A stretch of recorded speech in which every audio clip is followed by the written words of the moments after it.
E aí, my people, tudo beleza? A nossa convidada de hoje no Conversando com Darth Vader é a Moema Nunes. Ela é engenheira de alimentos, formada pela melhor universidade de todas as galáxias. A Moema, hoje ela é supervisora de qualidade na cervejaria Ambev.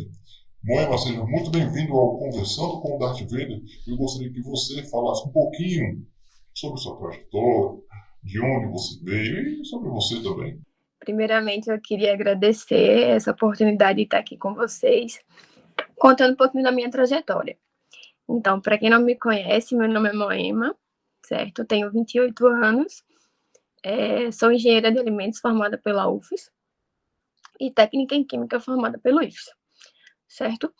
Falando um pouquinho sobre mim, eu venho de uma família, né? Meus pais são autônomos, meu pai é taxista, minha mãe é feirante, certo? Diga-se de passagem, eu ajudei muito eles enquanto eu estava na graduação, principalmente no mercado.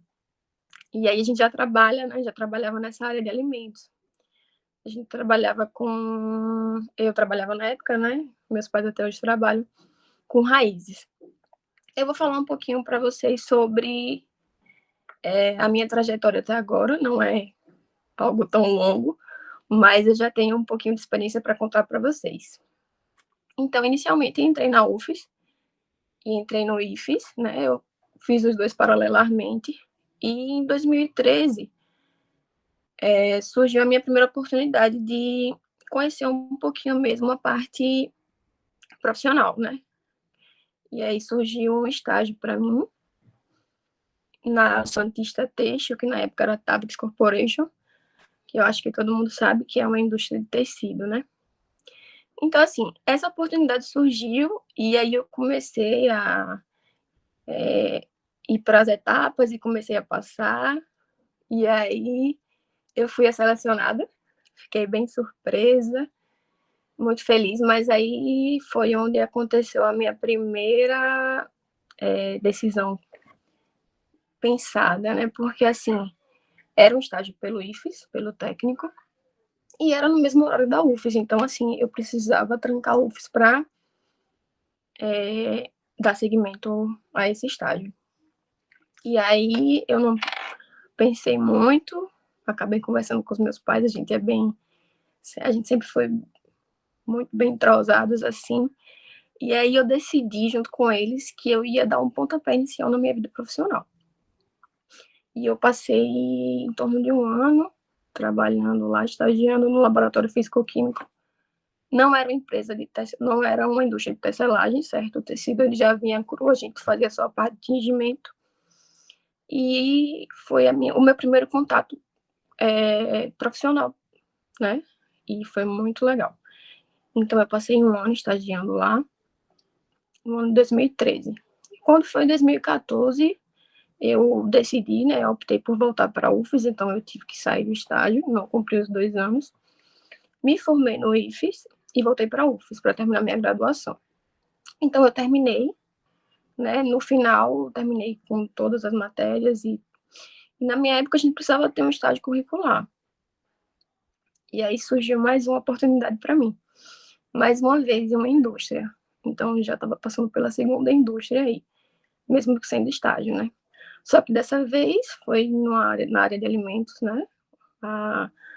Eu consegui um estágio curricular, que foram 3 meses na Motriza, que é o moinho de trigo. Acho que vocês vão conhecer mais como Sarandi, que era uma indústria de farinha de trigo e de bolo pronto, aqueles bolinhos em pacote. E aí eu comecei a ver um pouquinho mais sobre o meu curso de alimentos mesmo, né? É uma indústria destinada mais para a área de alimentos. Então, eu comecei a ver boas práticas de fabricação, comecei a ver pontos críticos de controle. E, mais uma vez, eu estagiei dentro do laboratório físico-químico.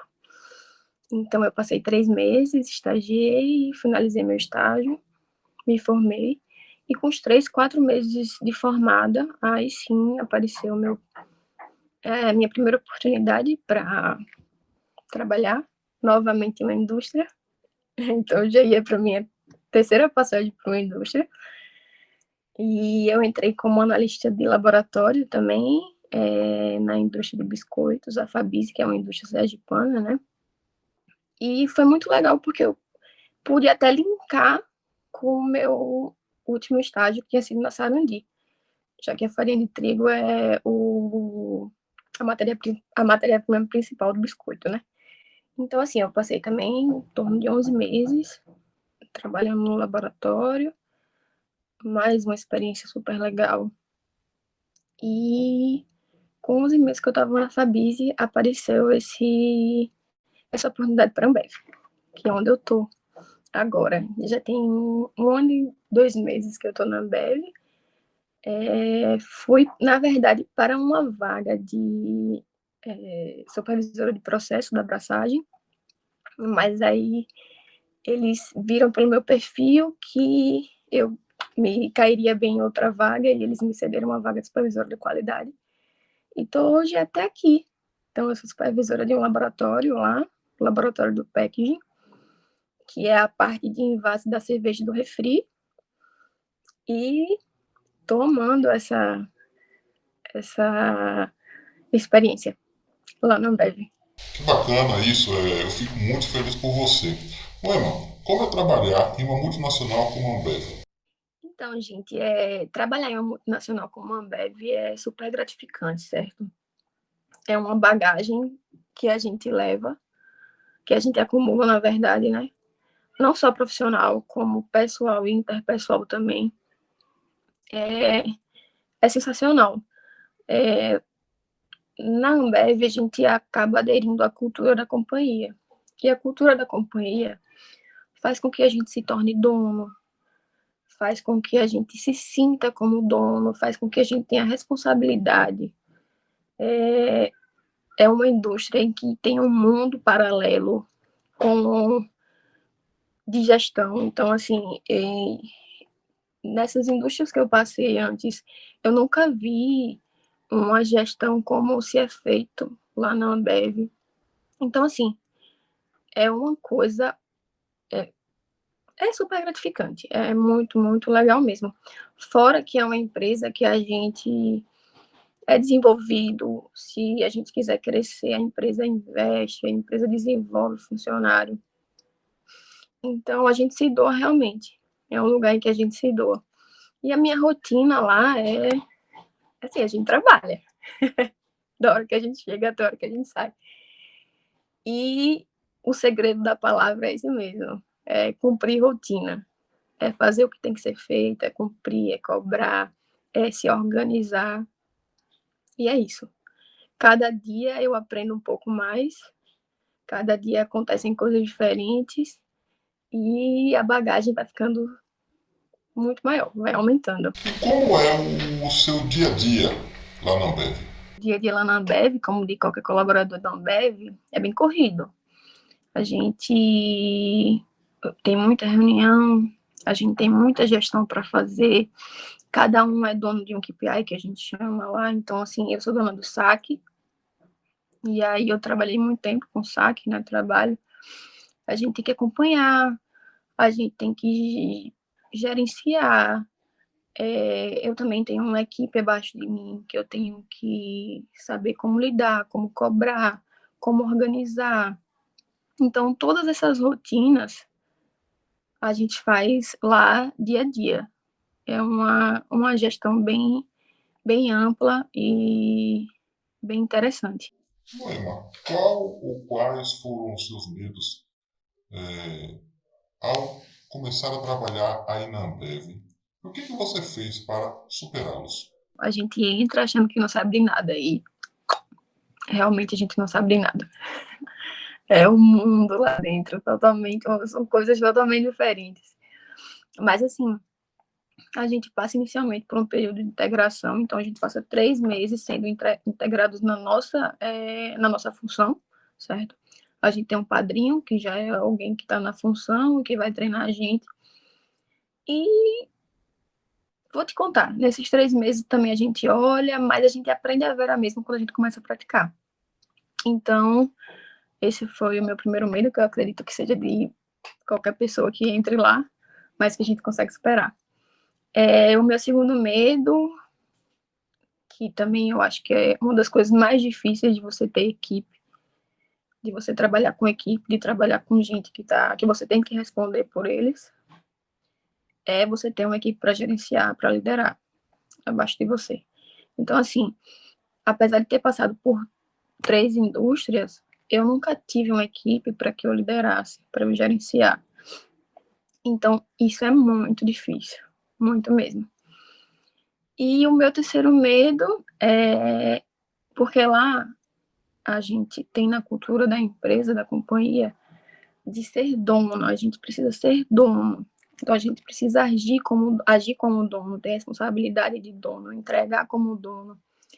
Então, assim, delegar e cobrar. Então, tudo isso foi muito novo para mim, foi tipo, a gente pega e chega e tanta informação, muita informação em pouco tempo. Então, realmente foram os 3 medos mais aparentes para mim. Mas só uma coisa que faz superar todos esses medos, que é a questão da execução da rotina. Então, quando a gente começa a fazer nossa rotina, quando a gente começa a se organizar, quando a gente começa a ter uma boa relação com as pessoas que a gente trabalha, quando a gente deixa nosso ambiente de trabalho legal, então tudo flui, certo? Então, eu entrei para liderar uma equipe de 8 pessoas que já trabalhavam lá, a maioria mais de 5 anos, 8 anos. Então, assim, os meninos são bem experientes e eu não tinha experiência de nada lá, mas com o andamento da rotina, com o senso de organização, de responsabilidade, de ser humano também, porque lidar com a equipe, a pessoa tem que ter seu lado humano. Então, tudo vai dando certo. Então, eu acho que isso, questão de execução de rotina é o ponto crucial para que dê tudo certo e que os medos sejam superados.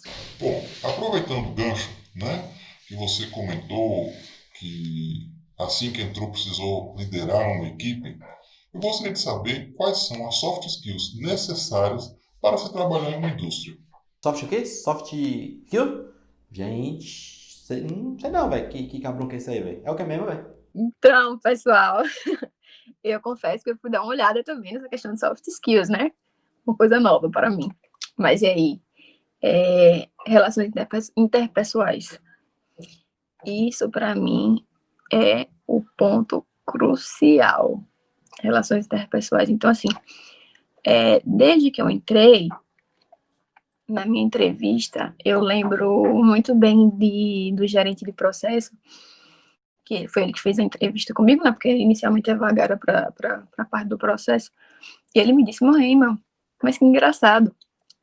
Você, no seu outro emprego, você era líder de você mesmo, então você gerenciava você mesmo.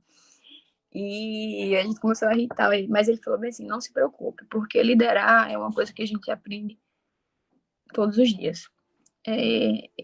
Eu já tenho mais de 20 anos que estou na área e todo dia eu aprendo a liderar, então isso para mim ficou bem marcado, porque nesse 1 ano e 2 meses que eu estou lá, eu vi muita diferença entre liderar e chefiar, certo? Então, quando você tem uma equipe abaixo de você, que você tem que gerenciar, não adianta nem você ser o melhor de todos, mas sempre dizer sim, amém, amém, amém, e nem também sempre cobrar, cobrar, cobrar, sem ver o lado humano das pessoas. Então, assim, você tem que trabalhar com a equipe junto com você. Você tem que escutar a sua equipe, você tem que aceitar opiniões, certo? Discutir, tornar seu ambiente de trabalho muito mais proveitoso, mais legal, mais descontraído, para que a rotina dê certo, né? Eu sempre costumava falar para eles assim, então, meu laboratório funcionava 24 horas, funciona 24 horas, então, eu tenho 3 turmas. E eu costumava dizer a eles que não adianta um turno, um turno não é interdependente do outro. Então, assim, a gente realmente tem que trabalhar como uma equipe para que dê tudo certo, para que a rotina corra bem, para que a gente cumpra com os nossos compromissos, entregue as nossas demandas. Então, assim, relações interpessoais é o ponto crucial. Você se dar bem com as pessoas, você saber cobrar, você saber exigir, mas você também saber lidar com o lado humano das pessoas é muito importante. Então, para mim, a diferença está aí, entre liderar e chefiar. Liderar, você se preocupa também com sua equipe. Você se preocupa com a pessoa que está com você, certo? E chefiar, não. Chefiar, você quer que a pessoa faça porque a pessoa tem que fazer, porque tem que cumprir prazo, não, beleza. A gente tem que cumprir prazos e tal. Mas tudo se é conversado, tudo se é acordado entre a gente. Bom, eu gostaria de saber se você pudesse começar tudo de novo. O que você faria de diferente? Então, gente, sinceramente, se eu pudesse começar tudo de novo, eu não faria nada diferente. Existiram 2 pontos cruciais ao longo da minha carreira não, né, da minha vida profissional, que está apenas iniciando, mas o primeiro foi essa questão, que eu até comentei com vocês na primeira pergunta, que eu tive que trancar o UFES por 1 ano, né, para estagiar lá na Santista. Então, assim, a gente acaba atrasando o curso, a gente acaba se dispersando dos nossos amigos. Então, assim, tudo isso traz uma preocupação, certo? Então, essa foi a primeira dúvida que eu tive, mas que eu não me arrependo de ter trancado. Acabei me formando mais tarde, não me formei com os meus amigos, mas eu tive uma experiência super legal. Então, isso contou muito para mim. Em cada fase que eu ia passando, de cada indústria que eu ia indo para uma entrevista, eu vi que isso agregou demais no meu currículo, agregou demais para mim. Então, eu não faria diferente, eu trancaria novamente, me atrasaria novamente, mas eu preferiria estar nativa com experiência, né? E o segundo ponto foi com relação ao meu primeiro emprego mesmo depois de formada. Então, eu trabalhava, não ganhava como engenheira, certo? Então, eu trabalhava para ganhar em torno de um salário de técnico ou até menos, mas que eu tenho certeza que se não fosse por essas escadinhas que eu vim subindo ao longo do tempo, eu não estaria onde eu estou hoje. Então, assim, eu não me arrependo do que eu fiz e eu estou aqui, eu tenho certeza que muito também por essas decisões que foram tomadas ao longo do tempo. Então, eu arrisquei e deu certo. Eu também não me arrependo nada, não. Moema, qual é a sua visão hoje sobre o mercado de trabalho para o pessoal de engenharia de alimentos? O curso de engenharia de alimentos é um curso muito lindo, a tecnologia de alimentos é sensacional. É um curso muito promissor, certo? Aqui no estado, realmente a gente não tem tanta oportunidade, mas as oportunidades, elas aparecem. Então, o que é que eu sugiro para vocês, que dou de conselho para vocês? Estejam sempre preparados para quando surgir uma oportunidade, vocês agarrarem ela. Agarrem, porque vida profissional é assim mesmo, a gente vai construindo aos poucos, como eu falei para vocês. A minha mesmo foi como se fosse uma escadinha, de degrau em degrau. Então, assim, arrisquem, não tenham medo, estejam sempre prontos para qualquer oportunidade que aparecer. E para quem não tem raiz no estado, para quem não tem família, que se apegue muito, que for desapegado, então, ó, voa, cara. Voa aqui no Brasil, no Sudeste, as oportunidades jogam para nossa área, certo? Então, não pensem em desistir. As oportunidades aparecem. E é o que eu sempre falo. Esteja pronto. Porque não adianta surgir uma oportunidade e você não está pronto. Então, esteja pronto que vai dar certo. Bom, nossa entrevista está chegando ao fim e eu gostaria de agradecer a sua participação por ter aceitado o convite. Moema, muito obrigado. Eu adorei ter participado nessa conversa com o Darth Vader e ter passado um pouquinho dessa experiência para vocês, certo? Queria agradecer muito, estou muito feliz. Eu espero que tenha agregado um pouquinho de valor a vocês, que tenha dado visibilidade do que é um pouquinho da minha rotina, da minha vida, e falar que eu sei que durante a academia a gente fica com um pouquinho de dúvida, e aí quando a gente sair, será que vai ter emprego, será que não vai? Mas é como eu falei, não desistam, estejam prontos para as oportunidades, que vai dar tudo certo, tá bom? Um beijo para todos, obrigada. Então é isso aí, my people. Fica ligado nas próximas atrações do Conversando com o Darth Vader. Falou!